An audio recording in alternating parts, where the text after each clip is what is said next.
Hi friends, welcome to my channel. నేను చిన్ని Lakshmi. First గురువు ప్రార్థన. గురు బ్రహ్మ, గురు విష్ణు, గురు దేవో మహేశ్వర, గురు సాక్షాత్ పరబ్రహ్మ, తస్మై శ్రీ గురువే నమః.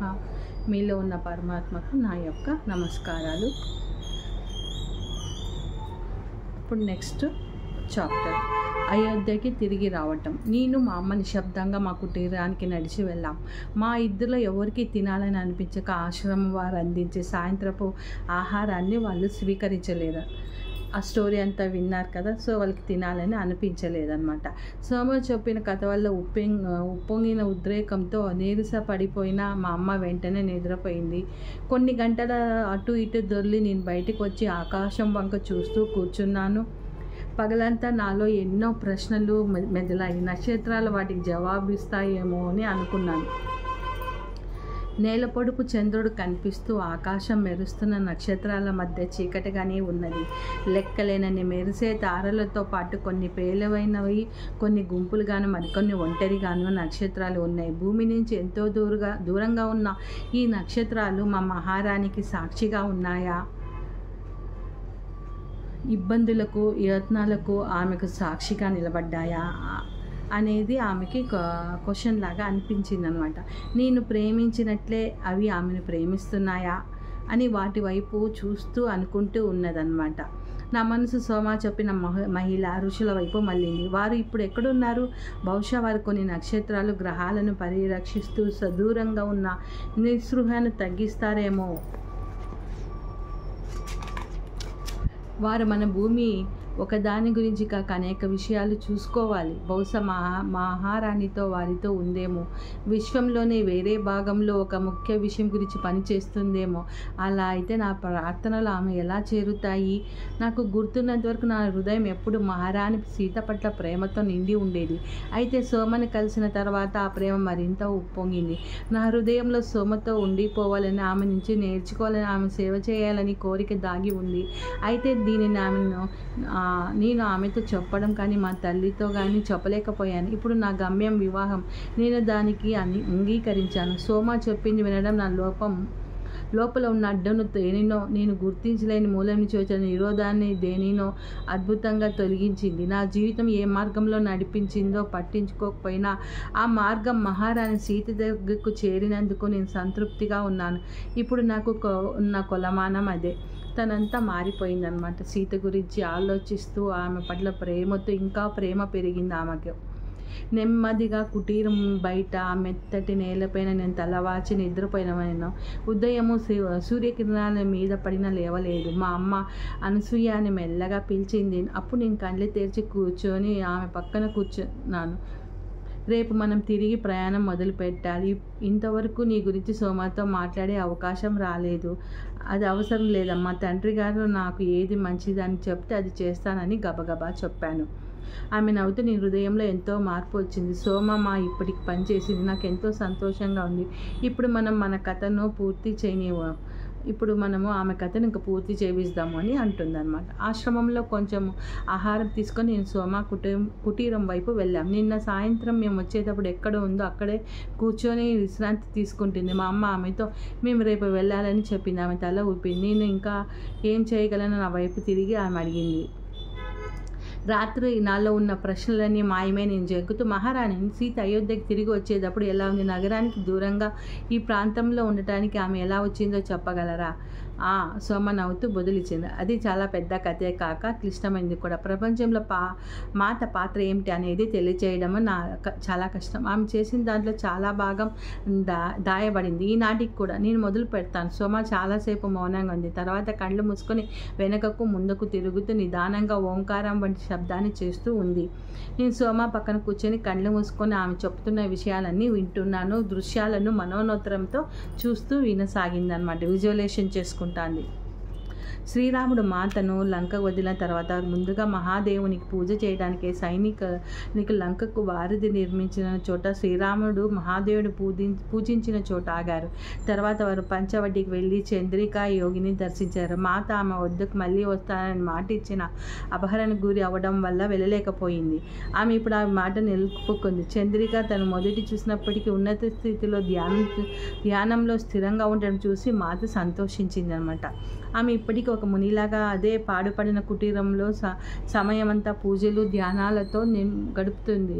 కొన్ని సంవత్సరాలు నీ వద్దకు ఒక కొడుకు వస్తాడని చెప్పింది. అది ఎలా సంభవం మాత? ఆమె ఆశ్చర్యంగా అడిగింది.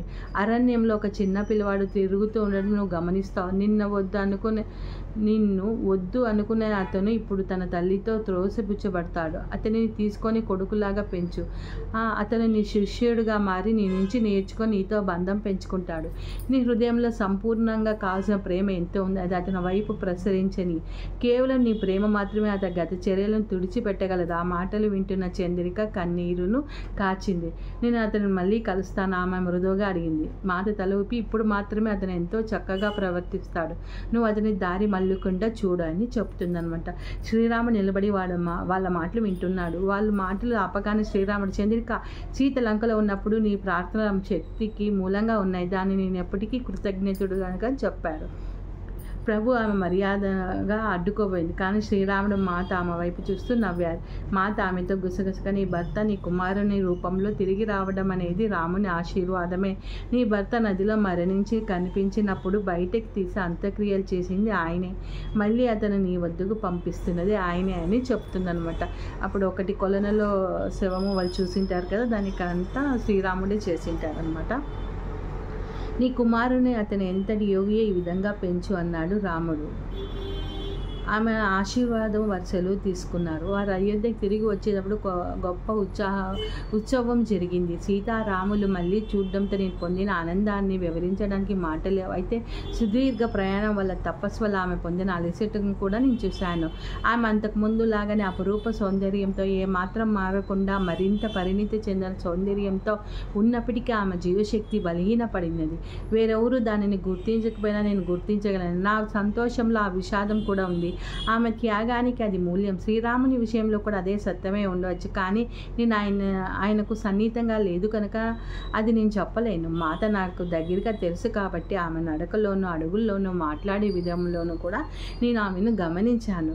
అందరూ గుర్తించిన ఒక విషయం ఏమంటే 14 సంవత్సరాల నాడు అయోధ్యను వదిలిన యువ దంపతులు ఇప్పుడు పరిణితి చెందిన విజయం సాధించిన జంటలాగా పరస్పరం మరింత గాఢ ప్రేమ బంధం పెనవేసుకొని ఉన్నారు. ఒకరి ప్రేమ ఒకరు సంపూర్ణ అంకిత భావంతో వాళ్ళిద్దరూ సుఖంగా హాయిగా అన్యోన్యంగా ఉన్నారు. నేను మాతను తన సుదీర్ఘ ప్రయాణం గురించి ఏమీ ప్రశ్నించలేదు. ఆమె మిథుల నుంచి తమతో వచ్చి ఆమె తిరిగి వచ్చేలోప మరణించిన ఇతర పరిచారకుల గురించి, మహారాణుల గురించి, మిగిలిన వారి గురించి నొక్కి నొక్కి అడిగాను. ఆమె రాగానే మొట్టమొదటిసారి తన సోదరి ఊర్మిళ వారి సుదీర్ఘ ప్రయాణ కాలంలో గాఢ ధ్యానాలు చేసిన ఊర్మిళ గురించి అడిగింది. వారందరూ ఆనందంగా తిరిగి కలిశారు. ప్రతి ఒక్కరూ పొందిన ఆనందాన్ని మీరు ఊహించగలరు. రాజుగా శ్రీరామునికి పట్టాభిషేకం జరిగింది. రాణిమాత తిరిగి తన మందిరంలో జీవితంలో స్థిరపడింది. ఈ 14 సంవత్సరాల్లో అయోధ్యలో ఎన్నో మార్పులు సంభవించాయి. నగరం విస్తరించింది, వాణిజ్యం పెరిగింది, నూతన రాజ్యాలు ఆక్రమించుకోబడ్డాయి. అనేక మంది విదేశీ వర్తకులు, సందర్శకులు అయోధ్య వీధుల్లోనూ వాణిజ్య కేంద్రాలలోనూ సురక్షితను వల్ల వీధుల్లో గతంలో ఉన్న సురక్షతను కూడా కోల్పోయారన్నమాట. కేంద్రంలో నిలువెత్తు వీధుల్లో ఒంటరిగా నడవడం కూడా ప్రమాదకరంగా మారింది. అక్కడ అన్నీ డెవలప్ అయినాయి కాబట్టి విదేశీయులు వీళ్ళందరూ వచ్చినారు. అప్పటి నుంచి ఇంకా ఒక్కరు కూడా ఒంటరిగా నడవటానికి స్త్రీలంటే భయపడుతూ ఉండేవాళ్ళు. కానీ వాస్తవము అంగీకరించడము చాలా ఇబ్బంది కలిగించింది. ముఖ్యంగా అనేక సంవత్సరాల పాటు అరణ్యంలో స్వేచ్ఛగా సంచరించిన ఆమెకి అది సంకటంగా మారింది. ఒకానొక రోజు శ్రీరాముడు రథంలో వెళ్తుండగా వారు వాణిజ్య ప్రాంతానికి చేరగా హఠాత్తుగా రథ చోదకుడిని ఆపమని మాత అడిగింది. ఆమె గబాగబా రథం దిగి ఔషధ మొక్కలు అమ్ముతున్న దుకాణం వైపు వెళ్ళింది. అక్కడ ఒక మనిషి తన అనారోగ్యపు తల్లికి ఔషధం కోసం వెతుకుతున్నాడు. మీకు అవసరమైనది ఇక్కడ లభించదు, నాతో ఆమె గబగబా అంది. ఆ మనిషి ఆమెను గుర్తుపట్టి తన కోసం ఆమె ఆగటంతో ఆశ్చర్యపడి ఏం చేయాలో తెలియక నిలబడ్డాడు. కానీ ఆమె మళ్ళీ చెప్పడంతో ఆమె నది ఒడ్డుకు నడిచాడు. రథం వెనుక వస్తున్న పరిచారికులు ఆమెతో వెళ్ళారు. నది ఒడ్డుకు చేరిన తర్వాత ఆమె అవతల వైపుకు చూపిస్తూ నీ అమ్మ అనారోగ్యాన్ని తగ్గించడానికి అవసరమైన మొక్క అక్కడ ఉంది అని అక్కడ ఉంటుంది. ఆ తర్వాత ఆమె మొక్కను విస్తీర్ణంగా వర్ణించి అతని ఔషధానికి తయారు చేసే విధానం చెప్పింది. ఆమెకు తగ్గిన తర్వాత నన్ను చూడ్డానికి రమ్మని నవ్వుతో మాతో చెప్పింది. పరిచారికలు వస్తుండటం చూసి ఆమె గబగబా అతని కృతజ్ఞత తెలపక ముందే ఆమె వెనకకు తిరిగింది. శ్రీరాముడు రథం దిగి ప్రశాంతంగా ఆమె కోసం ఎదురు చూస్తున్నాడు. కానీ పక్కన ఉన్న పరిచారకులకు ఆమె ఏదో అయి ఉందని భయపడ్డారు. అయినా వారి ఆలోచన సర్ది చెబుతూ ఆ లంకలోని రాక్షసులందరూ కలిసి నాకు ఏమీ హాని చేయలేకపోయారే. అయోధ్య ప్రజల గురించి కానీ విదేశీయుల గురించి కానీ భయపడవద్దు అని వారికి హామీ ఇచ్చాడు. ఆ సంగతి ఆ నోట ఈ నోట పాకి రాజ్యం అంతవరకు వెళ్ళి ముఖ్య సైనాధికారి రాముని వద్దకు వచ్చి మాదక అధికులను అదుపు చేయమని ప్రార్థించారు. కొన్ని వారాల తర్వాత నేను మందిరపు బాహ్య ద్వారం వద్ద ఉండగా ఒకానొక స్త్రీ తిప్పి పంపడాన్ని చూశాను. ఆమెను నేను వెంటనే గుర్తించాను. మాత అరణ్యంలో ఉండగా ప్రతిరోజు నది ఒడ్డుకు వచ్చి ప్రార్థించి వెళ్ళే స్త్రీ. ఆ స్త్రీ ఏం కావాలి అని నేను సైనికుని అడిగాను. మహారాణిని కలవాలని అర్థిస్తూ ఆమె రావడానికి ఇది రెండోసారి. ఆమెకి నేను రాణిని ఎవరైనా కలవగల సాధారణ ప్రజల్లోకి వెళ్ళమని చెప్పాను. కానీ ఆమెది వ్యక్తిగత విషయం అని చెప్పి నిరాకరించింది. ఆ సాయంత్రపు నేను మాతతో జరిగింది చెప్పాను. ఆ మాత ఆలోచనలో పడింది. ఆమె కుమారుడు ఆమె కొరకు ఔషధం కోసం వెతుకుందో ఉండడం అతన్ని నేను వాణిజ్య కూడలిలో చూశాను. అతనికి సరైన ఔషధం చూసించి ఆమె కోలుకున్న తర్వాత నా వద్దకు పంపమని చెప్పాను. ఆమెను తిరిగి పంపడం నాకెంతో విచారం కలిగిస్తుందని మాత చెప్తుంది. ఆ క్షణంలో శ్రీరాముడు వచ్చాడు. మాత ముఖంలో కల్లోలను చూసి సీత నువ్వు చేయాలనుకున్నది చెయ్యి అనగా మాత తల ఊపింది. ఆమె నాతో సూర్యోదయానికి ముందే పూల సజ్జతోనూ గంధంతోనూ నదీ మాత పూజకు సిద్ధం చేసుకున్నట్టుకు తీసుకురమ్మంది. సోమ నాకు ఆ దుస్తులు తీసుకోరా. ఆ మరునాటి ఉదయమే నేను మాత గదికి వెళ్ళి ఆమెకు ఆ దుస్తులు ధరించడంలో సహాయం చేశాను. మేమిద్దరం మందిరం నుంచి చల్లగా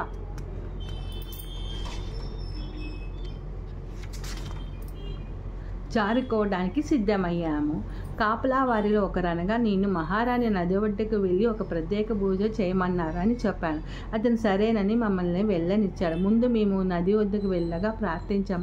తమ ప్రియతమ సరియుదేవిని మళ్ళీ కలుసుకోవడం మాతకు ఎంతో ఆనందాన్ని ఇచ్చింది. ఆమె సూర్యోదయం అవుతుండగా మేము ఎక్కువసేపు ఉండలేకపోయాం.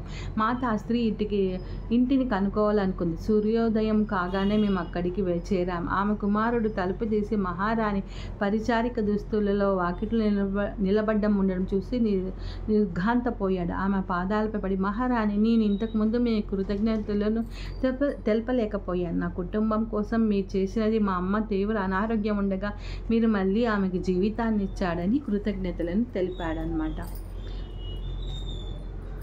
అది నేను కాదు, ఆ ఔషధం మాత నవ్వుతూ బదులిచ్చింది. సరియు నది పక్కన అద్భుతమైన ఔషధ మొక్కలు పెరుగుతున్నాయి. వాటి గురించి మన వైద్యులకు ఏమీ తెలియదు. ఆమె కోలుకోవడం నాకెంతో సంతోషంగా ఉందో. నేను మీ తలని కలుసుకోవచ్చా? దయచేసి లోపలికి రండి అంటూ గబగబా స్థలాన్ని ఇచ్చాడు. గదిలో ఒక మూల ఒక వృద్ధ మహిళ కూర్చొంది. ఆమె శరీరం అనారోగ్యాన్ని నుంచి పూర్తిగా కోలుకున్నట్టుగా లేదు. ఆమె మాతను కలుసుకోవడానికి నెమ్మదిగా లేచింది. లేవవద్దు, కూర్చోండి మాత మృదువుగా అంది. తన చేతిని ఆమె భుజంపై వేసి మీరు ఇంకా పూర్తిగా కోలుకోలేదు. కాపలా వాళ్ళు చేసిన దానికి మిమ్మల్ని క్షమాపణలను కోరుతున్నాను. నేను మిమ్మల్ని రమ్మనను కానీ వాళ్ళు మిమ్మల్ని వెనక్కి పంపించారు. మీ పేరేంటి? అంకిత అంటూ పేలవైన స్వరంతో అంకిత మాత మళ్ళీ పలికింది. అలా పలికేటప్పుడు తను దేనినో జ్ఞాపకం చేసుకున్నప్పుడు కళ్ళల్లో నీళ్లు తిరిగాయి. ఆ కొంతసేపు నా ఉద్రేగాన్ని మాట్లాడలేకపోయాను. చివరికి పోయాను. అంకిత లంకలో సుదూర ప్రాంతం నుంచి నేను నా కోసం ఈ జపాలు ప్రార్థనలు విన్నాను. మీరు పవిత్ర సరియా నది ఒడ్డున ఇంకా అనేక మంది అయోధ్య స్త్రీలతో పాటు సూర్యోదయానికి ముందే మిగిలిన అయోధ్య అంతా ఇంకా నిద్రలో ఉండగానే ఎండనక వాననక చలి అనక చీకటనగా మీరు నా కోసం ప్రార్థనలు చేశారు. మీరు నా రక్ష. మీ ప్రార్థనలు నా చుట్టూ ఒక కవచాన్ని సృష్టించి నా వైపు ఏ చెడ్డ రాకుండా నిరోధించాయి. నేను ఎప్పటికీ మీకు కృతజ్ఞతగా ఉంటాను. మహారాణి మాత మాటలకు కదిలిపోయి ఆమె కన్నీళ్లతో బదిలిచ్చి, నేనేమి కాదు, ఎవరినీ నా వ్యధి నిర్వర్తిస్తున్నాను అంతే. నేను మీ సేవకురాలిని. నాకున్న ఒకే ఒక కోరిక మీ క్షేమమే. మనమందరము సేవకులమే. ఇక్కడ ఒకరినొకరు భిన్న విధాలుగా సేవించుకున్నాం అంతే అంటూ మాత నవ్వింది. అప్పటి వరకు మౌనంగా ఉన్న అకిత కుమారుడు మాతను ఆహారంగా నీరుగా తీసుకురానా అని అడిగారు. మాత తల ఊపింది. నేను లేవని వారు తెలుసుకునేందుకు నేను మందిరంలో చేరాలి. చూడు, కాపలా వారి నుంచి రక్షించుకోవడానికి ఏ దుస్తులు ధరించాను అని నవ్వింది. మళ్ళీ అకిత వైపు తిరిగి నమ్ముతూ, మీరు మళ్ళీ బలం పుంజుకోవాలి. మీకు మనవడు వస్తాడు. వారికి మీరు ఎంతో చేయాలి. అతను మిమ్మల్ని ఎంతో ప్రేమించి మీ హృదయంలో ప్రేమను తర్వాత వారికి కూడా అందిస్తాడు. మాత ఆమె చేతిని తన చేతిలోకి తీసుకొని నెమిరి వెళ్ళటానికి లేచిందనమాట. ఆమె తలుపు దగ్గరికి వస్తుండగానే మాత హఠాత్తుగా వెనక్కి తిరిగింది. ఆమె మిథిలా నగరం నుంచి వచ్చేటప్పుడు తన తల్లి సునైన ఇచ్చిన వెండి కంఠాభరాన్ని, తన వనవాసంలో నిరంతరం ధరించిన దానిని తీసి నెమ్మదిగా అంకిత చేతిలో ఉంచింది. మీరు దీనిని ధరించాలి. నేను మిథులా నుంచి వచ్చేటప్పుడు మా అమ్మ నాకు ఇది ఇచ్చింది. దీన్ని ఇవ్వటానికి మీకంటే మించిన వారు ఎవరూ లేరు అంటూ ప్రేమతో ఆమె దానిని, ఏదో ఒకరోజు నువ్వు దీనిని మీ మనవడికి ఇవ్వాలి. అతను ఇది ధరించాడని తెలుసుకోవడం నాకు ఎంతో ఆనందంగా ఉంటుంది. మహారాణి అదెంతో ఔదార్యమో అకిత తలదించుకొని అది తీసుకోవడానికి సందేశిస్తుంది. కానీ మాత బలవంతంగా అది ఆమె చేతిలో పెట్టింది. అంకితకు అది అందజేసినప్పుడు మాత లోపల ఏదో సంభవించింది. నాకు అది తెలియలేదు. కానీ వారి ఇంటి నుంచి వచ్చేటప్పటికి ఆ మనసు వికలమైందని గ్రహించాను. పూర్తిగా తెల్లవారిపోయింది. వెలుగులో మేము మందిరం వైపు గబగబా నడిచాం. వీధిలో జనసంచారం అప్పటికే ఎక్కువగా ఉన్నది. ఒకానొక చోట గుంపులు ఎక్కువగా ఉండటం వారిలో చొడబడి లేక మాత ఆగిపోయింది. కొంచెం విశ్రాంతి తీసుకొని వెళ్దామంది. కాసేపు ఆగి నెమ్మదిగా తల ఊపడంతో బయలుదేరాం. సరిగ్గా అదే సమయంలో భారీ బరువును మోసిన వ్యక్తి ఆమె వైపు మళ్ళడం ఆమె నేల మీద పడిపోయింది. ఆమె మేలు ముసుగు మకాన్ని చాలా వరకు కప్పి ఉంచడంతో అతను ఆమెను ఎవరో చూడలేకపోయారు. పని వాళ్ళు వారికి దూరంగా ఉండాలని అరిచి ఆమెపై చెయ్యి ఎత్తిపోయాడు. నేను ఆ బలానంతా ఉపయోగించి అతని అవతలికి తోశాను. నేను మాతను పైకి లేపుతూ క్షణమాత్రం ఆ ముసుగు తొలగింది. చుట్టూ కొంతమంది వారిలో ఒక మహారాణిని గుర్తుపట్టినట్టు అనిపించారు. ఆమె వెంటనే మకం కప్పుకొని, నేను మహారాణి సేవకులకు దారి ఉండే అని అరిచాను. మేము గబగబా మందిరానికి వెళ్ళాం. మాత గదిలోకి వెళ్ళక ఆమె స్నానం చేయడానికి, దుస్తులు మార్చుకోవడానికి సహకరించాను. తర్వాత ఆమెను కొట్టడానికి ప్రయత్నించిన అయోధ్యవాసిపై ఆగ్రహంగా వ్యక్తపరిచాను. మిమ్మల్ని కింద పడివేసి క్షమాపణ కూడా అడగలేదు మాత అన్నాడు విచారంగా. అయోధ్య పరులు ఒక స్త్రీని తన్నడానికి కూడా ఆలోచించడా? దాంట్లో ఆగ్రహించుకోవాల్సింది ఏముంది? అక్కడే ఉన్నది ఎవరు అని ప్రశ్న లేదు. అందరి సంగతి సరే, కానీ మీపై చెయ్యి ఎత్తడం నేను విచారంగా ఉన్నాను. అక్కడ ఉన్నది నేను అనేది విషయం కాదు సోమ. నేను కాక వేరే ఎవరైనా ఉన్నప్పటికీ అదే జరిగింది. అది వేరే వారికి ఏదైనా జరిగే బదులు ఆ దెబ్బ నేనే పడేదాన్ని. ఒకవేళ మనం అయోధ్యలో ఔన్నత్యాన్ని, నిమ్మతను రెండూ చూసాం. తన గురించి అన్ని మంచి సేవకు మాత్రమే పరిమితమైన స్త్రీని తాను ఎవరిపై కాలు వేస్తున్నాడో పట్టించుకోకుండా అందరి ముందు అతిశయంతో ఉండాలనే పురుషుడిని మనము అంకితను మాత్రం జ్ఞాపకం ఉంచుకొని ఆమెను అయోధ్య యొక్క భవిష్యత్తుగా ఆశపడదాం. మాత అంకితకు అంత విలువైన ఆహారాన్ని ఎందుకు ఇచ్చారు? నేను సాహసించి అడిగాను.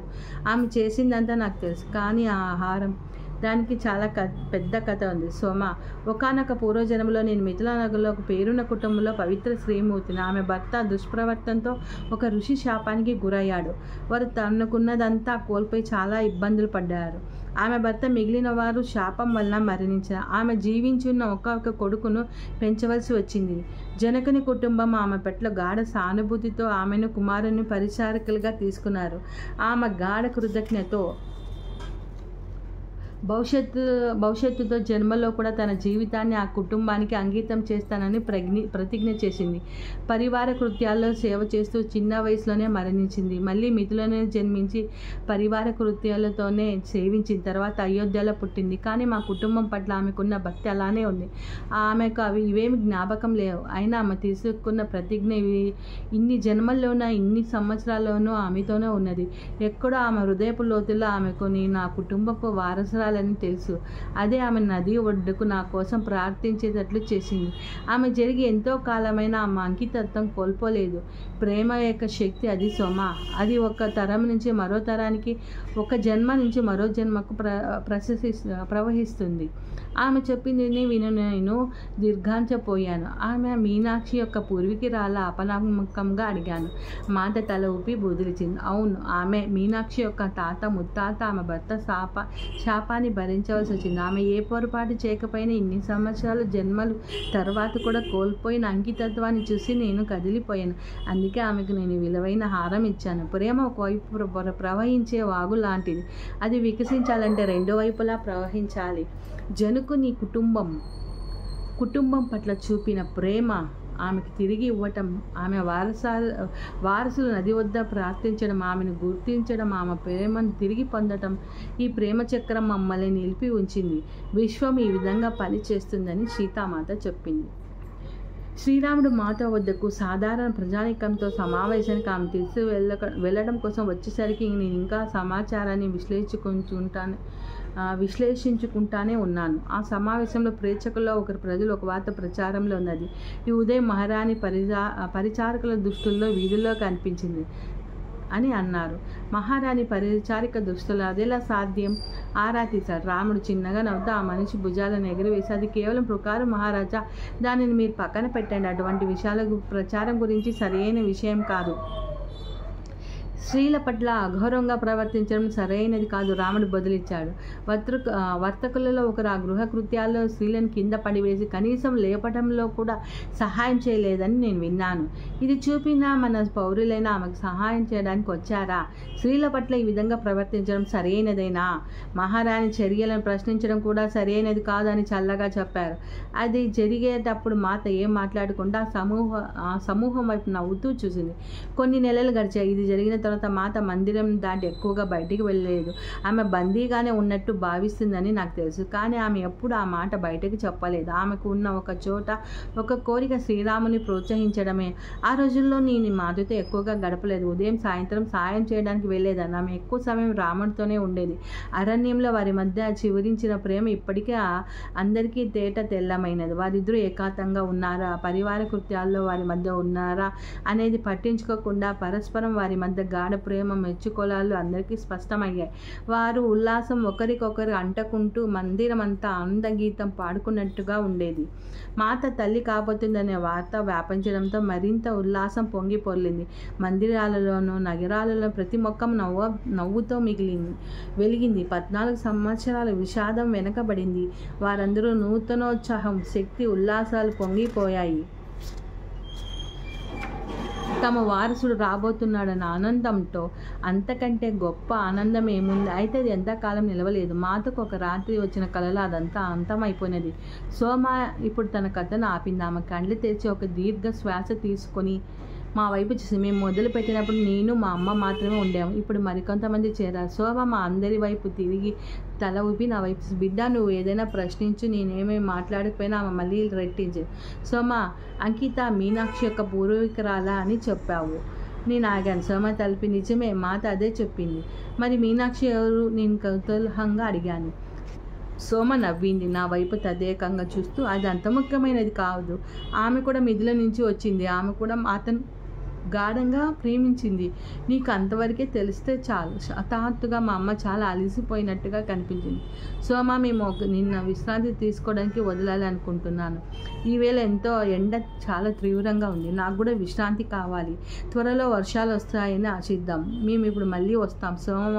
సోమ సరేనన్నది. ఆమెను వదిలిపెట్టడానికి ఇష్టం లేకపోయినా నేను కుటీరం చేరి వెంటనే నిద్రించాం. ఇಲ್ಲಿಗೆ చాప్టర్ క్లోజ్ ఆಗಿದೆ. నెక్స్ట్ ఆశ్రమంలో సమావేశం అనేది దాని గురించి నెక్స్ట్ క్లాస్లో తెలుసుకుందాం. Thank you friends.